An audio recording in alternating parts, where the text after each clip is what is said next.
Time for a few extra minutes with the voice of the Denver Broncos, former CU Buff, drafted in 3 sports. He hates when I say that. Dave Logan is in the house. Which sport were you better in, by the way? Football's where you went the NFL. Is that the one, like if you were equal in all 3, is that still the sport you think in retrospect you would have chosen to be paid to play? I don't know. It's, I honestly, I thought I was going to be a basketball player. Okay. Right. Baseball, I got drafted out of high school, very raw. I mean, and we've seen good baseball players wind up in the minors forever. So realistically, back then, if you signed a professional contract when you were in high school, you were ineligible to play any sport in college. So we let the teams know, even back in high school, listen, he's going to college, and so that was not truly an option. But I loved basketball. I love football too, but I loved basketball, and I think at least initially thought that might be the path. And more longevity in the NBA as well. or not. I mean, you've got you never know for sure. You never know. You got to be able to play, and I mean, I had 3 serious injuries in my life. 2 of those were in basketball. Okay. So well, there you go. It is what it is. There you go. Super Bowl.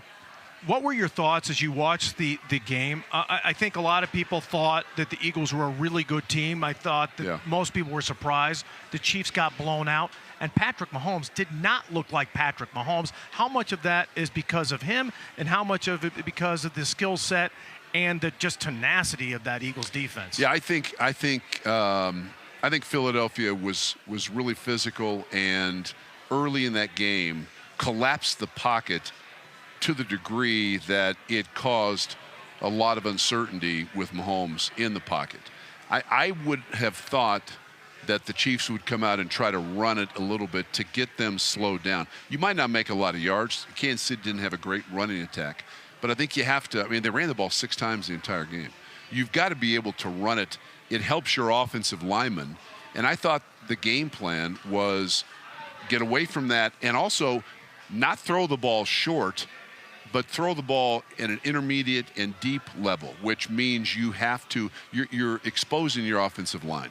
And, I think retrospectively I would have gone at it a little bit differently. But make no mistake about it, Philadelphia was the most physical of those 2 teams.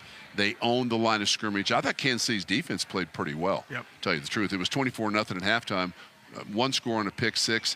They had another interception on the 12. So, in essence, KC's defense gave up 10 points. But the Philadelphia defense was the most physical unit in that game. Yeah, shout out to Vic Fangio for putting that all together. Absolutely. Last one for you, Dave. After watching the Super Bowl, are you more encouraged, discouraged about the Broncos' chances for next season? How close?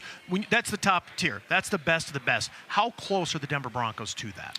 I think that they're closer than maybe others think, right? They won 10 games this last year. I think they have to be as good as they've been the last couple of years in both free agency and the draft.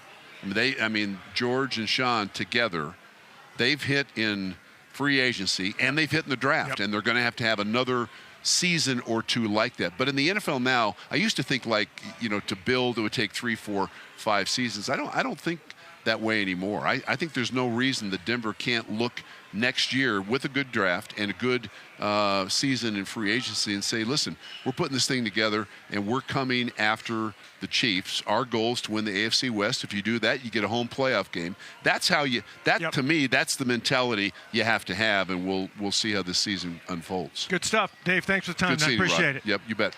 Thanks for watching.